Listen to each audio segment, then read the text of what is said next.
Good evening, everyone. Welcome to another episode of Midori's Midnight Sessions Season 2. We are now on the fourth episode, and when I thought about the like how I made up this episode, I just thought yeah, we really have come a long way. So, for a bit of context, I was writing an article for a project and talked about the story of how all these songs was made. So yeah, for those that are basically out of the loops, all these songs is an album. The full name is All These Songs Are Written Just For You. It's an album that I made last year within 34 days, and I released it last April to just much acclaim. And yeah, I never thought that it would be such an amazing achievement to have, because I really am not the kind of person that would like I mean, I am not someone who really wants to make this as a serious career. Uh I'm not really inclined into like going full time on this particular career path.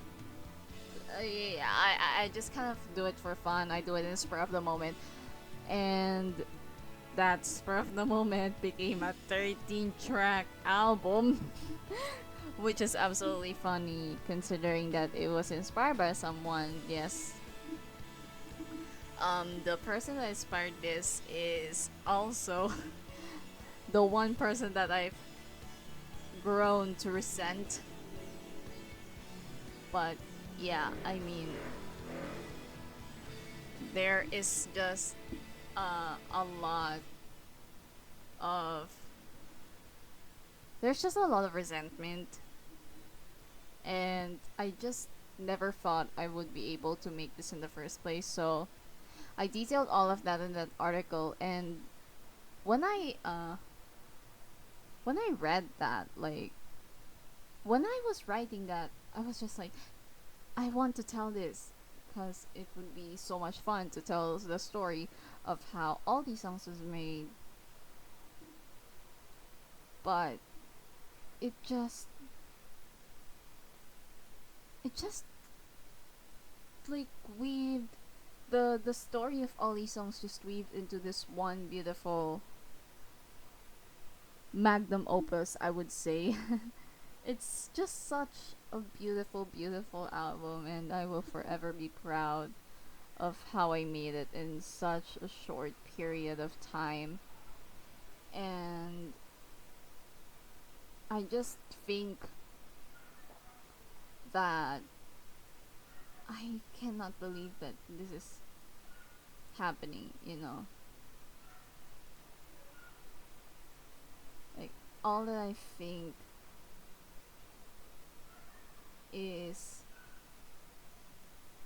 all that I think is wow, it's crazy. Like, I am just a mere singer songwriter doing this for fun and whatnot. Like, that feeling of being in that momentum for like practically all year, because I began doing it. I began releasing it January 15th with If Only, and then it continued until like last month when I released the Story We Once Had single version. Um I just want to like quote some stuff from the article. I if you I kind of want to recommend people to listen to episode 7 of season 1, It has a trigger warning though, so I advise you to watch it at your own risk. And that would sum up pretty much what happened. But yeah, um,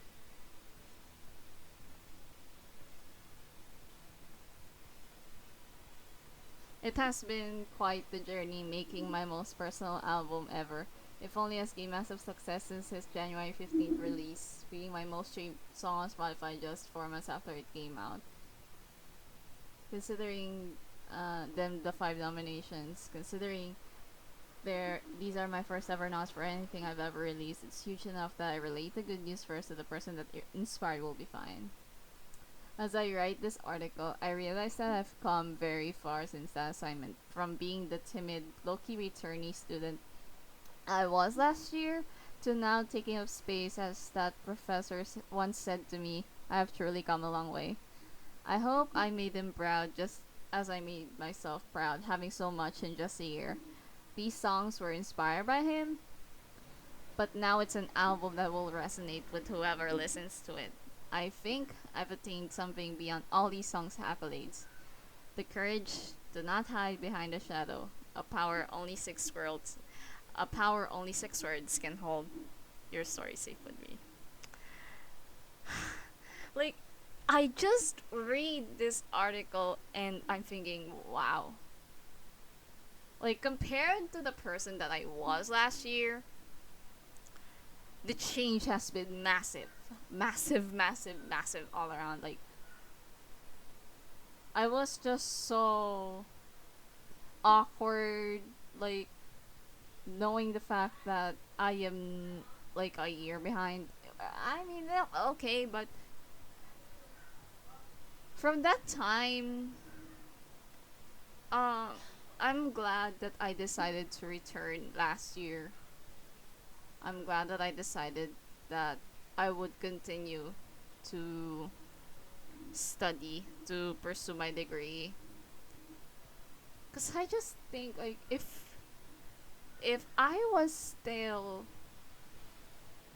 if I was still taking my gap year, if I was still in the gap year, I probably wouldn't have thought of all these songs. Like all these songs wouldn't have been conceived in the first place. Just imagine that. I cannot believe that it's really achieved a lot, a lot, a lot. And yeah, as of recording this, which is December 16th, I reached 1,000 monthly listeners last Wednesday, I think. I believe it was, no, it was last Tuesday. I reached 1,000 monthly listeners, which is unheard of. I never even thought I would achieve that much. And then, uh, if only just hit 7,000 streams today as of recording this. So, it's really, really big for me. And I gatekeep myself, but I mean, it's still really big. I never really thought I would achieve this much. And yeah, to the person that inspired this album, thank you so much. Like, I will always, always, always, always be forever grateful to you. Um, I took the first step, but you pushed me to, do it, and motivated me that there are people that will just be like that jump start. And yeah, he's forever immortalized in all of these songs written just for you. Like, the entire album has lots of references about him. I never really thought I would be able to make that album in the first place. Like, I just think of it and like every time I listen to it, every time I hear like people praising the album or praising me as a person or as a singer songwriter, I'm just like really really happy that people appreciate my work. Yeah, because I myself am not much of like a compliment girl. I mean, but what I mean by that is that I'm not complimented much. So every time I hear a compliment from someone, it really really means a lot to me. Um, it's such an amazing opportunity to change my life, and I took that step. I took that leap of faith. Like it started with an article. It started with like a guy that I barely knew, and he's saying this stuff to me, which is absolutely weird, but like it just heralds massive, massive, massive respect. Because you never thought it would be said by somebody, you know? I never thought somebody would say that kind of thing. I, I don't have words still. Like, I mean, it's still awkward talking to him, but it's still awkward, but like, every time that I think of this, and it's just like, ever since this encounter happened, which was back in October last year, there was an assignment that I had to take for our research subject. I mean, my research back subject because I failed the first time. And there was just this one assignment where I had to like give a different angle, like a personal angle to a news story, and my idiotic self, my reckless self, thought I was just scrolling on social media, and then I saw this story about an actor being sorry guys, I'm gonna put a trigger warning here. Uh, there was allegations of there was an allegation of sexual assault made by an actor to another actor, and I was thinking of that story, but it wasn't really aligning with my own experiences, so I kind of wanted to like bring it a little closer to home, cuz I wanted like the pieces to connect it so that it doesn't feel disorienting. So I did that. And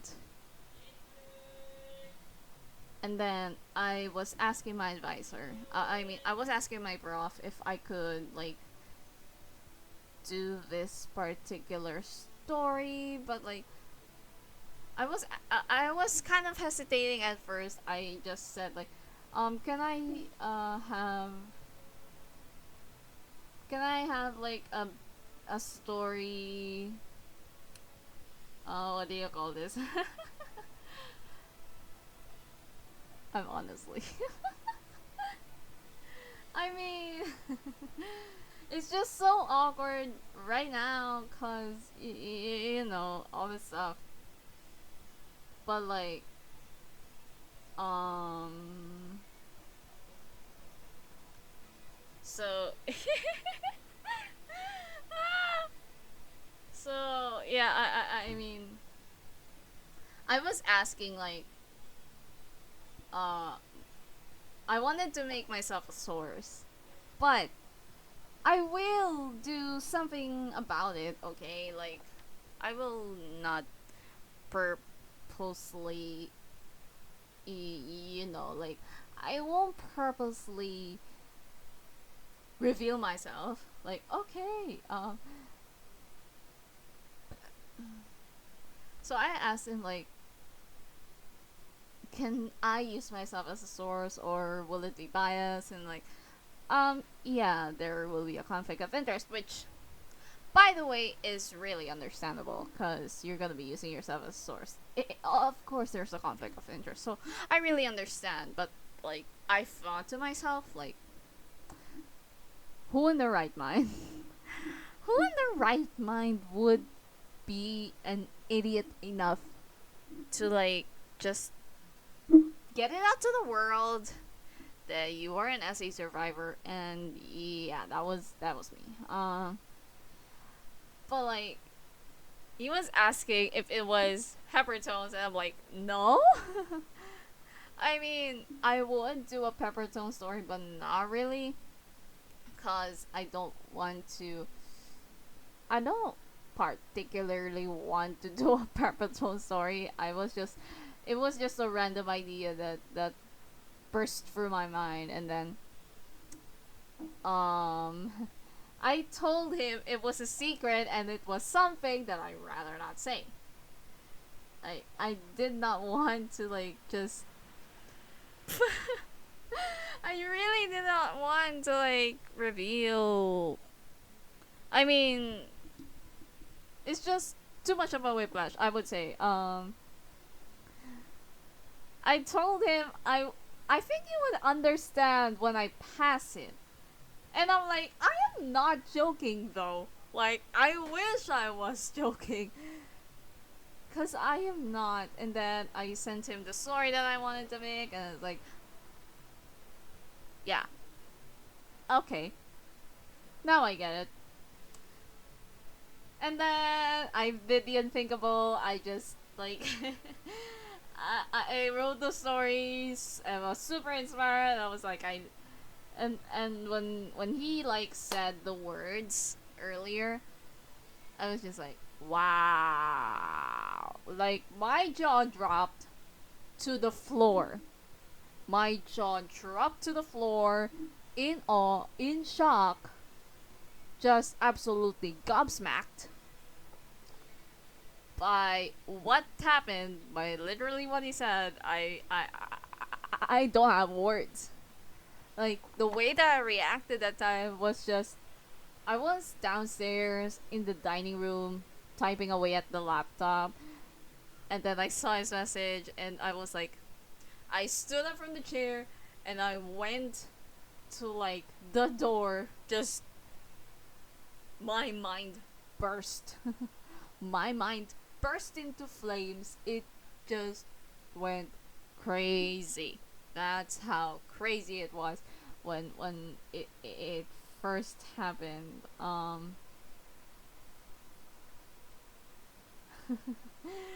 I was like joking. I was kind of joking, but at the same time I was not. I was really serious, and I just wanted to like test it out, see what will happen. But yeah, I never thought that it would actually garner like just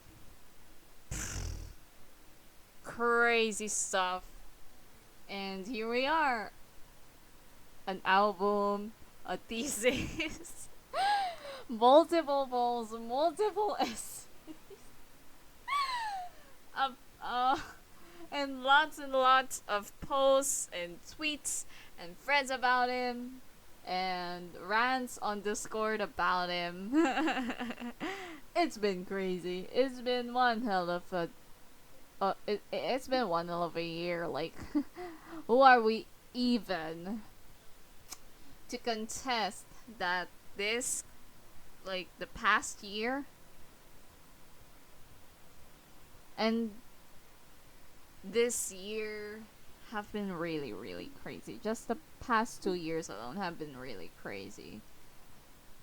It's just wild how I've come this far. It's just wild. Like, I never thought I would actually be able to be given so much love, and I can't curse. I was reckless. Like, you know that feeling, cuz everything that I've done so far were pretty reckless of me. I know, but when I when I when I was selling this to Chiaya, I was saying that he was asking me like, you know that that message was from like a teacher's perspective, right? I mean, I was like, yeah, I know. I mean, I know, but like, I've never really heard it from anyone practically, because you know, with most of like, um, with most people coming forward to tell their stories of SA to the public, it's almost always like gonna be treated with backlash, and that backlash will definitely come from some of the like some of your closest circles. You know, I told him like I was literally not expecting it, and now that I am like basically centering my thesis around this particular incident, or rather this particular encounter, I I have that interest in mind, but I told him, Chaya, that I want to pay forward.